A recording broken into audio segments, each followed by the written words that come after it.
बिस्मिल्लाहिर्रहमानिर्रहीम। अस्सलाम वालेकुम दोस्तों, कैसे आप सब? उम्मीद करता हूँ खैरियत से होंगे। मैं एम अली आप सभी का Haidari study point YouTube channel पे खैर मकदम करता हूँ। सीटेट दिसंबर सन 2024 के लिए उर्दू पेडागोजी की चैप्टर वाइज सिलेबस के मुताबिक लगातार क्लासेस आप लोगों को दस्तयाब कराई जा रही हैं। 8 क्लास हो चुकी है। उम्मीद है आप सभी वो क्लास देख रहे हैं।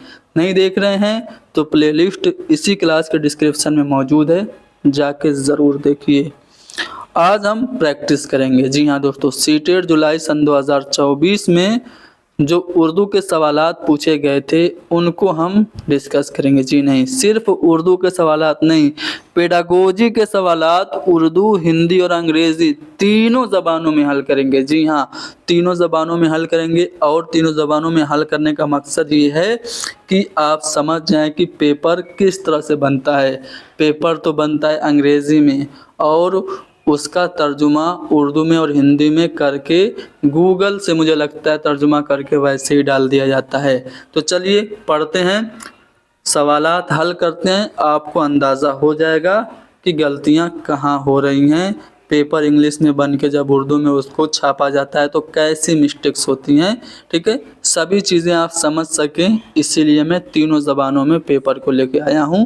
और एक बात आपको ये भी बताने वाला हूं कि अगर उर्दू के कोई भी सवाल में कोई भी लफ्ज़ समझ में ना आए तो आप इंग्लिश वाले वर्ज़न में देख सकते हैं। कैसे, अभी समझिएगा। चलिए, ये सवाल है कि एक बच्चा खुद से हत्ता के मौजू पर इज्तिमाई गौर व खौज के बाद भी एक इक़्तिबास भी नहीं लिखता है। यानी कि बच्चा खुद से किसी टॉपिक पे ब्रेन स्टॉर्मिंग करके भी, मंथन करके भी एक पैसेज खुद से नहीं लिख पा रहा है, लेकिन जब उसके बड़े, उसके सहपाठी, उसके जो बड़े दोस्त हैं वो उसकी हेल्प करते हैं, उसको गाइडेंस देते हैं, तो उस गाइडेंस की मदद से वो पैसेज लिख लेता है।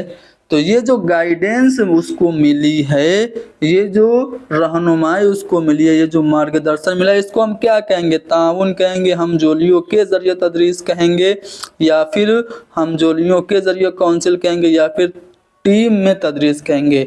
तो अगर आप इसी को इंग्लिश में पढ़ें तो स्कैफोल्डिंग कहेंगे, पीयर टीचिंग कहेंगे, पीयर काउंसलिंग कहेंगे, या फिर टीम टीचिंग कहेंगे। किस में आसान लग रहा है? इंग्लिश में आसान लग रहा है ना। देखिए, जब आप किसी काम को खुद से नहीं कर पा रहे हैं लेकिन कोई टीचर, कोई आपका बड़ा आपको टेम्परेरी हेल्प दे देता है तो आप उसकी हेल्प की मदद से कर ले रहे हैं, तो इसे हम स्कैफोल्डिंग कहते हैं। सब ने पढ़ा होगा, मैंने खुद जो हमारी सिलेबस के मुताबिक क्लासेस चलती हैं लैंग्वेज लर्निंग एंड एक्विजिशन वाले चैप्टर में मैंने आपको समझाया है कि वाइगोस्की ने कुछ कंसेप्ट दिए कि सोशल इंटरेक्शन से बच्चे सीखते हैं, समाज और संस्कृति और भाषा यानी सोसाइटी, कल्चर और लैंग्वेज इंपॉर्टेंट रोल अदा करता है। बच्चे खुद से बातचीत करते हैं तो अपने आइडियाज़ को रेगुलेट कर रहे होते हैं, विचारों को सुसंगठित कर रहे होते हैं, और इससे ही प्राइवेट स्पीच कहा जाता है। अगर कोई बच्चा खुद से काम नहीं कर पा रहा है तो उसको टेम्परेरी हेल्प जो दी जाती है वही हेल्प स्कैफोल्डिंग है। मान लीजिए बच्चा है, साइकिल नहीं चला पा रहा है, तो बड़े भैया पीछे से साइकिल को पकड़े रहते हैं और छोटे भाई को उस पर बैठाते हैं। थोड़ा सा दूर जब साइकिल चलने लगती है, कंट्रोल में हो जाती है, तो साइकिल को भैया पीछे से छोड़ देते हैं। तो ये जो भैया छोटे भाई को टेम्परेरी हेल्प दे रहे हैं, इसी हेल्प को क्या कहते हैं? स्कैफोल्डिंग कहते हैं। तो ये है स्कैफोल्डिंग। आपने समझ लिया, इस सवाल का जवाब भी आपने पा लिया। लेकिन इसको उर्दू में ताउन तर्जुमा किया है। कभी कभी सीटेट ही स्कैफोल्डिंग का तर्जुमा मचान बंदी करता है, कभी सीटेट ही ताउनी मफरूज़ा करता है। तो अलग अलग एक ही लफ्ज़ का अलग अलग तरह से तर्जुमा कर दिया जाता है, जो कि उर्दू वालों के साथ जुल्म है। तो आप घबराइए नहीं। अगर आपको कोई भी सवाल समझ में ना आए तो सेम सवाल आप इंग्लिश में देखिएगा, क्योंकि 15 सवालात जो पेडागोजी के होते हैं वो सारी ज़बानों में सेम होते हैं। इंग्लिश में पेपर बनता है, उसी का अनुवाद करके हिंदी में, तर्जुमा करके उर्दू में छापा जाता है। तो मान लीजिए आपको ताउन लफ्ज़ नहीं समझ में आया तो आप इंग्लिश वाले वर्जन में देख लीजिएगा, उसको स्कैफोल्डिंग कहते हैं। जो आपकी मेन बुकलेट होती है उसमें आपका इंग्लिश का पेपर होता है, ठीक है, और उर्दू का जो पेपर होता है उसके लिए अलग से बुकलेट दी जाती है। तो आप चाहें तो दोनों बुकलेट एक साथ भी खोल के हल कर सकते हैं। मान लीजिए आप उर्दू वाली बुकलेट खोले हैं, क्वेश्चन नंबर 106 आपके सामने है, तो क्वेश्चन नंबर 106 आप निकालेंगे इंग्लिश वाले वर्जन में तो सेम रहेगा, आप उसको देखेंगे। जो चीज़ें उर्दू में नहीं समझ में आएंगी अंग्रेजी में देख के समझ के आंसर कर लीजिएगा, ठीक है। चलिए आगे बढ़ते हैं। दूसरा सवाल, दूसरे सवाल में क्या पूछा जा रहा है, एक उस्ताद की हैसियत से आप बच्चे की मजमूई तौर पर ज़बान के इस्तेमाल को सराहते हैं, यानी कि जो बच्चा ओवरऑल लैंग्वेज यूज़ कर रहा है आप उसको अप्रिसिएट कर रहे हैं, उसकी प्रशंसा कर रहे हैं, कुल भाषा प्रयोग की आप प्रशंसा कर रहे हैं बच्चे की। लेकिन बच्चा गलतियां भी कर रहा है, तलफ़ुज़ की वो गलतियां कर रहा है, फिर भी आप बच्चे की ओवरऑल लैंग्वेज यूज़ को अप्रिसिएट कर रहे हैं। तो यहाँ पे आप कौन सा तरीका अपनी क्लासरूम में अपना रहे हैं, कौन सा अप्रोच आप क्लासरूम में अपना रहे हैं। बच्चा मजमूई तौर पर ज़बान का इस्तेमाल करते हुए तलफ़ुज़ की गलतियां कर रहा है तो आप उसको फिर भी तारीफ़ कर रहे हैं। इसका मतलब ये है कि आप होल लैंग्वेज जो मेथड है, कुल ज़बान का जो तरीका है, समग्र भाषा विधि है वो अपना रहे हैं। यानी कि बच्चा लैंग्वेज बोले, गलतियां कर रहा है कोई बात नहीं, गलतियां करने दीजिए, क्योंकि गलतियां तदरीसी या आमूज़ी अमल का हिस्सा होती हैं। गलतियों से बच्चे सीखते हैं, गलतियां अहम होती हैं, क्योंकि उस्ताद और तालिब इल्म दोनों को गलतियां फीडबैक देती हैं, ठीक है, प्रतिपुष्टि देती हैं, बाज़ रसी देती हैं। तो आप मजमूई तौर पर ज़बान के इस्तेमाल को अगर अप्रिसिएट कर रहे हैं तो आप होल लैंग्वेज मेथड को क्लासरूम में अप्लाई कर रहे हैं।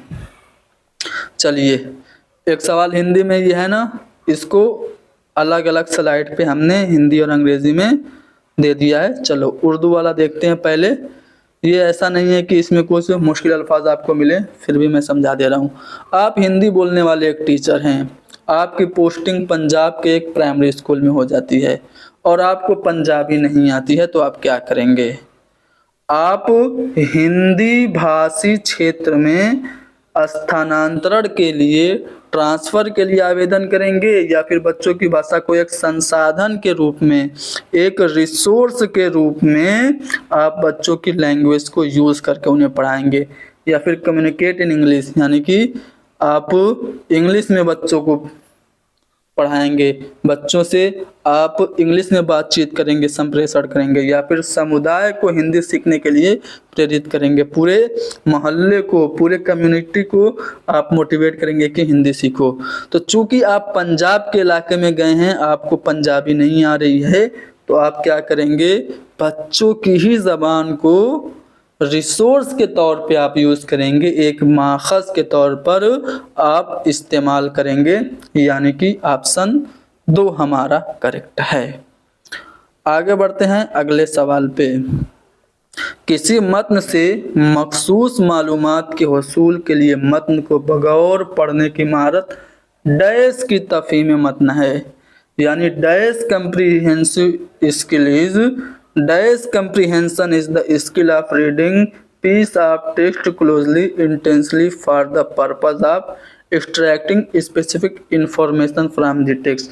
यानी वो कौन सा पठन है जिसके माध्यम से, जिसके ज़रिए से आप पैसे से किसी स्पेसिफिक इंफॉर्मेशन को हासिल करने के लिए पढ़ते हैं, तो उसे हम कहते हैं लोकल स्टडी, ठीक है। मकामी तफ़हीम मतन यानी कि स्थानीय, यहाँ पे लोकल हमारा करेक्ट होगा, ठीक है। सीटेट ने इसका जवाब लोकल माना है, हालांकि उर्दू में इसका तर्जुमा इसने मकामी किया है। चलिए आगे बढ़ते हैं अगले सवाल पे। ज़बान की आमोजिश में तशख़ीसी जांच का क्या मकसद है? लैंग्वेज लर्निंग में ये जो डायग्नोसिस टेस्ट होता है, ये जो निदानात्मक परीक्षण होता है इसका उद्देश्य क्या है? योगात्मक आकलन के लिए योजना और प्रश्न बनाना, यानी कि समेटिव असेसमेंट के लिए प्लान और पर्पस बनाना, या फिर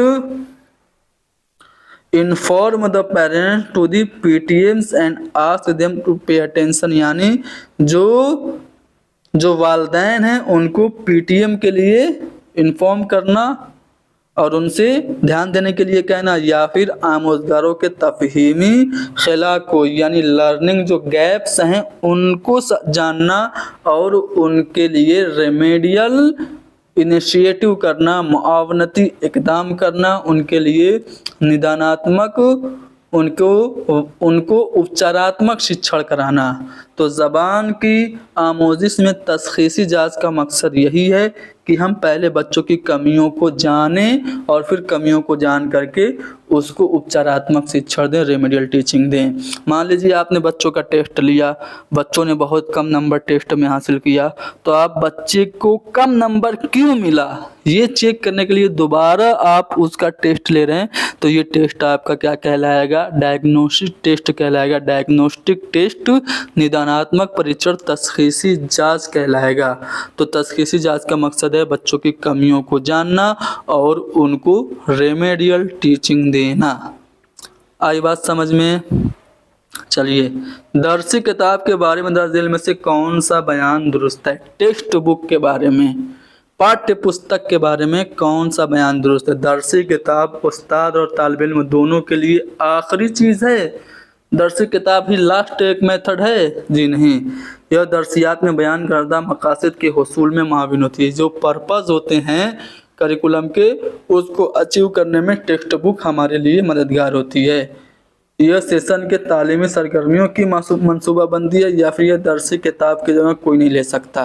तो ये जो टेक्स्ट बुक होती है, ये जो पाठ्य पुस्तक होती है, ये पाठ्य पुस्तक उद्देश्यों को प्राप्त करने में, पाठ्यचर्या में उल्लिखित उद्देश्यों को प्राप्त करने में हमारी मदद करती है, यानी कि ऑप्शन 2 हमारा करेक्ट होगा। It help to achieve the objective laid down the in the curriculum, यानी जो हमारी दरसी किताब है यह दरसियात में बयान करदा मकासद के हुसूल में मुआविन होती है।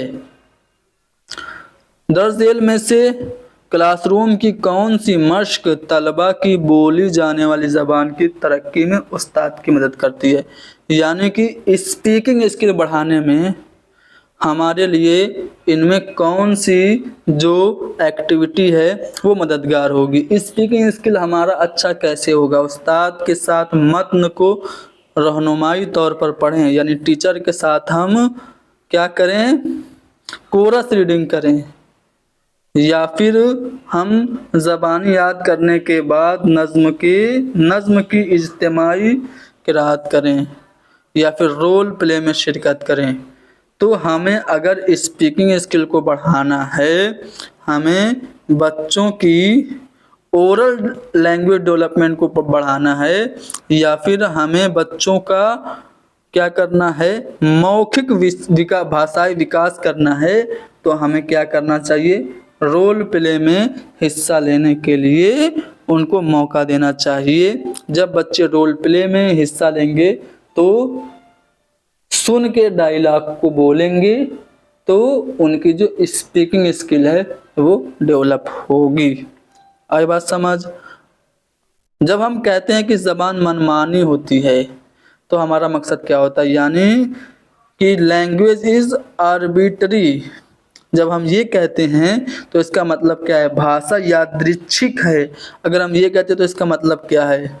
तो भाषा यादृच्छिक है, लैंग्वेज इज आर्बिट्री, इसका मतलब यह है कि there is no inherent relation between the word of language and their meaning, यानी किसी भी ज़बान के शब्दों और उनके अर्थों के बीच कोई भी अंतर्निहित संबंध नहीं होता है।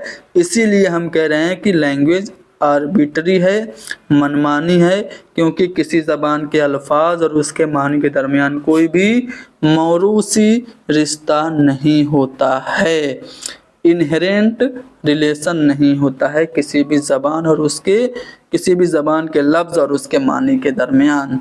तो इसीलिए हम कहते हैं कि ज़बान मनमाना होती है।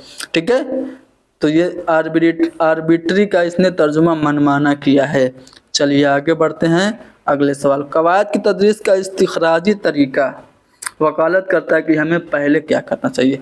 जो डिडक्टिव मेथड है उसमें हमें पहले क्या करना चाहिए, मैंने आपको बताया है कि ग्रामर पढ़ाने के लिए जो बेस्ट मेथड होता है वो इंडक्टिव मेथड होता है। इंडक्टिव मेथड में हम पहले एग्जाम्पल देते हैं और फिर उसी पे रूल बना देते हैं। इसको हम इस्तिकराई तरीका कहते हैं। ठीक है, लेकिन इसका उल्टा होता है। इसका उल्टा क्या होता है, पहले ही बच्चों को रूल दे दिया जाता है, फार्मूला पहले ही बच्चों को रटवा दिया जाता है और फिर उसी फार्मूला पे मिसालें एग्जाम्पल्स करवाए जाते हैं। तो इसको हम क्या कहेंगे, तो इसको हम डिडक्टिव मेथड कहते हैं। तो वही पूछ रहा है कि इस्तिखराजी तरीका यानी कि डिडक्टिव मेथड वकालत क्या करता है कि उसूल हमें पहले पेश करना चाहिए, जबकि इस्तिकराई तरीका ये वकालत करता है कि मिसालें पहले हमें पेश करनी चाहिए। तो चूँकि हमें इस्तिखराजी तरीका पूछ रहा है तो हमारा जवाब ऑप्शन 2 होगा। डैश हकायत से परे तखमीने और क्यास का एक तरीका है। अब इसको अंग्रेजी में देखते हैं। Dash is a very estimating और गेसिंग बियॉन्ड द फैक्ट। तो जो एक्स्ट्रापोलेशन है, एक्स्ट्रापोलेशन ये ऐसी चीज़ है जो कि तथ्यों से आगे जाकर अनुमान लगाने का तरीका है। अब देखिए अंग्रेजी में, हिंदी में क्या करता है कि कोष्टक बना करके उसको एक्सप्लेन कर देता है इंग्लिश में, लेकिन उर्दू में ऐसा नहीं करता है। अब उर्दू तो कोई उर्दू वाला ही बनाता होगा, तो अब उर्दू वाला ही खयानत कर रहा है। अब अगर आप यहाँ पे इर्तिशाह के आगे आप एक्स्ट्रापोलेशन लिख देते तो बच्चों को समझने में आसानी होती, लेकिन आप नहीं लिखेंगे क्योंकि आप खुद उर्दू वाले हैं, उर्दू वालों की भलाई नहीं जानते हैं। बाय द वे आज 9 नवंबर है, आलमी उर्दू दिन है, तो सबको मुबारक। तो मैं क्या कह रहा था, मैं कह रहा था कि जो एक्स्ट्रापोलेशन है उसमें हम क्या करते हैं, उसमें हम तथ्यों से आगे जाकर अनुमान लगाते हैं, तो उसे पाठ्य सामग्री का विस्तार यानी कि एक्स्ट्रापोलेशन कहते हैं। ठीक है ना। चलिए अब आगे बढ़ते हैं अगले सवाल पे। Question number 117। ज़बान के उस्ताद को आमोज़गारों की आज़ादाना तौर पर लिखने में मदद करनी चाहिए, क्योंकि आज़ादाना तौर पर लिखने का बुनियादी फ़ायदा ये है, एज ए लैंग्वेज टीचर हमें लर्नर्स को फ्रीली लिखने के लिए, स्वतंत्र रूप से लिखने के लिए मदद करनी चाहिए। तो स्वतंत्र रूप से अगर बच्चे लिखेंगे, आज़ादाना तौर पर लिखेंगे, तो इससे क्या मदद मिलेगी, रवानी और तख्लीकी अंदाज में लिखने में तलबा की हौसला अफजाई होगी, लिखने और न लिखने की आज़ादी होगी, वो लिखने में और कतियत के साथ लिखने पर मजबूर नहीं होते हैं, वो अपनी पहली बार के खसाइस को तर्जुमा ज़बान में शामिल कर सकते हैं।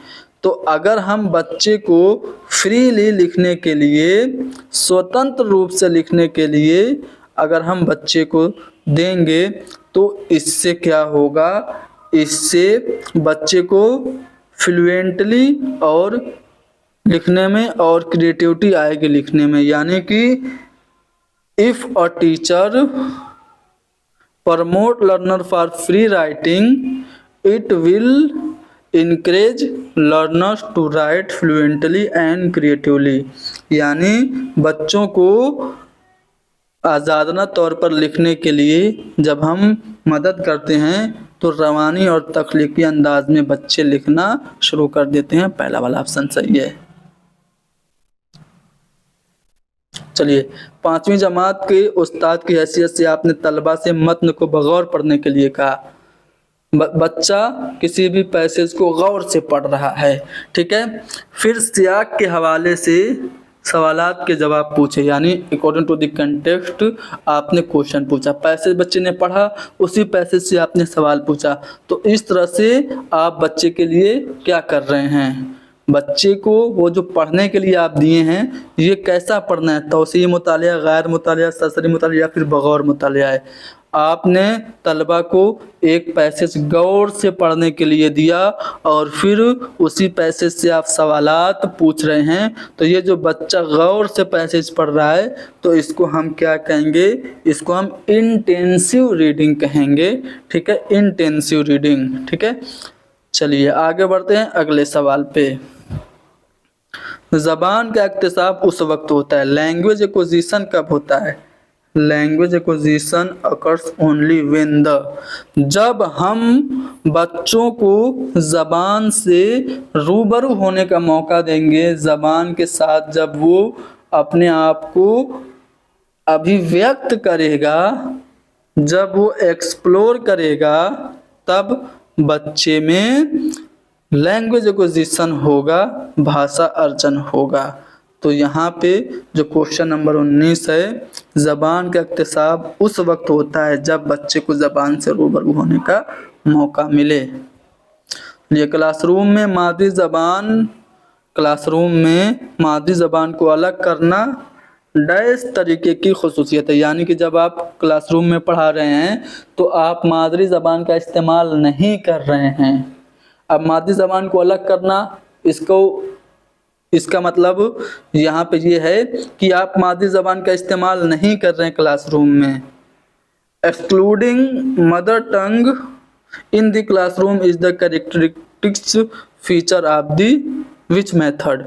अब यहाँ पे उसने सही से तर्जुमा ही नहीं किया है कि कौन सा ऐसा तदरीसी तरीका है जिसमें हम मादरी ज़बान का इस्तेमाल नहीं करते, हमें ये पूछना चाहिए था।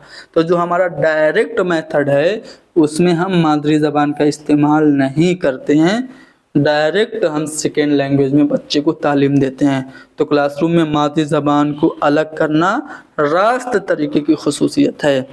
तो हमने यहाँ पे 15 सवालात जो कि पूछे गए थे जुलाई सन 2024 के पेपर 1 में हमने कराए। ठीक है, तीनों ज़बानों को मैंने साथ साथ दिखा दिया ताकि आप लोग को अंदाज़ा हो जाए कि किस तरह से ट्रांसलेशन होता है। अगर आपको उर्दू के सवालात समझ में ना आए तो आप सेम सवाल को जा कर के इंग्लिश वाले वर्ज़न में या हिंदी वाले वर्ज़न में देख सकते हैं। क्योंकि जो 15 सवालात पेडागोजी के होते हैं वो हर ज़बान में सेम होते हैं। ठीक है, आज के लिए इतना ही बस, बाकी प्रैक्टिस सेट का सिलसिला चलता रहेगा। हमारी जो सिलेबस के मुताबिक चैप्टर वाइज क्लासेस हैं वो तो चल ही रही हैं। क्लास को आप लोग लाइक कर दीजिए, शेयर कीजिए, हैदरी स्टडी पॉइंट को सब्सक्राइब कीजिए। Thank you very much.